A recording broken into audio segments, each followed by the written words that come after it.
Hi,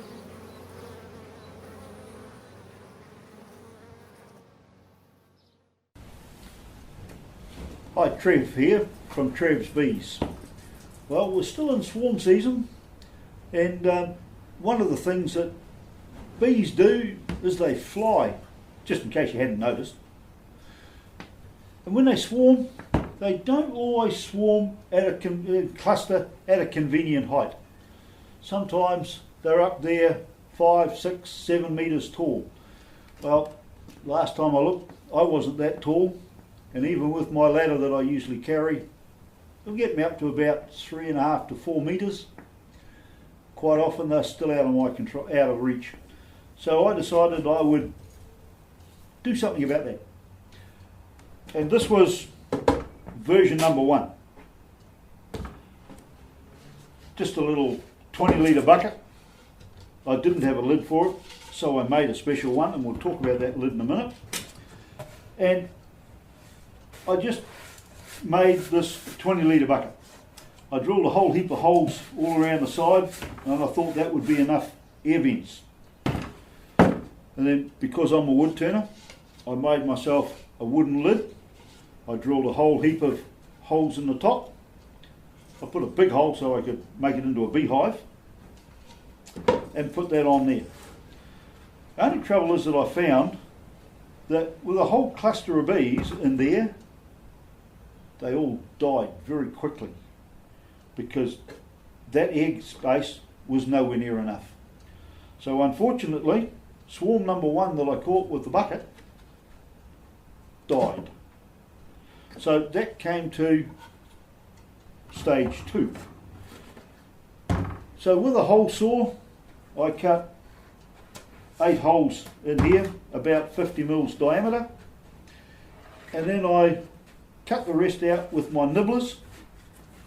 Could have used a hacksaw or any other thing that you happen to have. I've got all sorts of gear, so I was able to use a nibbler, made a nice clean job. Got a bit of fly screen mesh, and I had some old silicone, and I just put some silicone on there, smeared it all over, and now that is a perfect bucket. Lots of air gets in there. When I've caught the swarm, put the lid on. The lid fits fairly tight. I lie it on its side, take the cork out, and the bees climb inside. I used to leave the lid up, standing up that way, but the trouble is all the bees clustered on the top, and any bees coming home, couldn't get in there. So I found out very quickly, put it on the side. The bees will all cluster then on the side wall. They can walk in the door. When I'm ready to go, I can put the lid on, take them home, shape them into a hive. Now that was all very well when the bees were nice and low. The only trouble is, how did you get on when they're up in the air?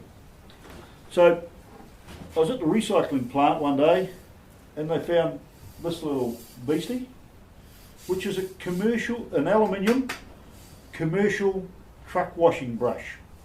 You can open this out, and this part here pulls out, and this comes out totally to about 4 metres long. I'm going to take it outside shortly and show you how all that works. Then it had the brush fitting on it, so I modified that, chopped the brush off, put a block of wood on there, made this little hoop, and so my bucket can fit in there. I can now, I can't get any lower. I'll just take the handle off. But you can imagine the handle's on there. I take the lid off on the ground, raise that up underneath the swarm, put it up there, then shake the heck out of it as much as I can. All the bees will fall in there, climb down off my ladder or however I've got to get to the ground, put the lid on, lie it on its side. I'll take the little hoop off, lie it on its side, and there we have a beehive. However, stage 1 and 2 I think is now redundant, and I'm going to use this bucket, which fits perfectly as well, and this is so my vacuum bucket will also become my tree bucket, and that'll all work out pretty fine.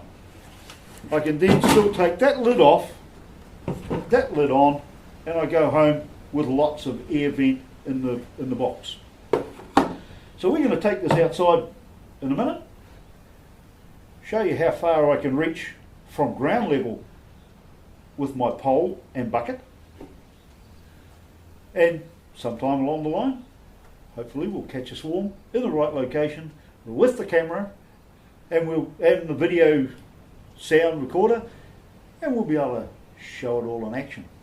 In the meantime, use your imagination. Okay, we're outside. We're just going to show you how high I can reach with my bucket and pole. Imagine up behind me in the top of this punga is a swarm. I can put my bucket on, and just off the ground I can reach right up here to get that swarm. Couple of good shakes, pull it down, and I can handle that. But this is a commercial pole, commercial truck washing pole, and it's able to wash a big curtain side of truck.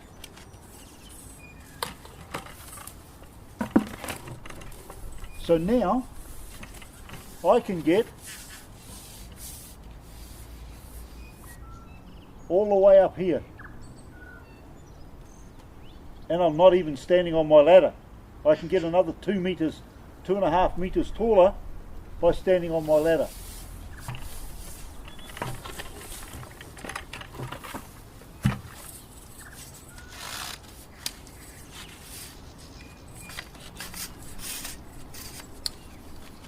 Okay, 2 safety precautions for the pole. First one is, always put your bee suit on, because when you're up here you're right underneath the bees, and if you miss, and I guarantee you will miss some of the bees, they're going to come straight down and fall to the ground. You don't want them down your clothes. The second one is, particularly this pole, this is aluminium. Make sure there's no power poles around. If you've got wires overhead, this doesn't want to become a conductor and putting some 230 volts, 500 volts through you. This can kill. Safety precautions. So that's it from Trevs Buckets on Trevs Bees. We'll catch you around the swarming season. Thank you.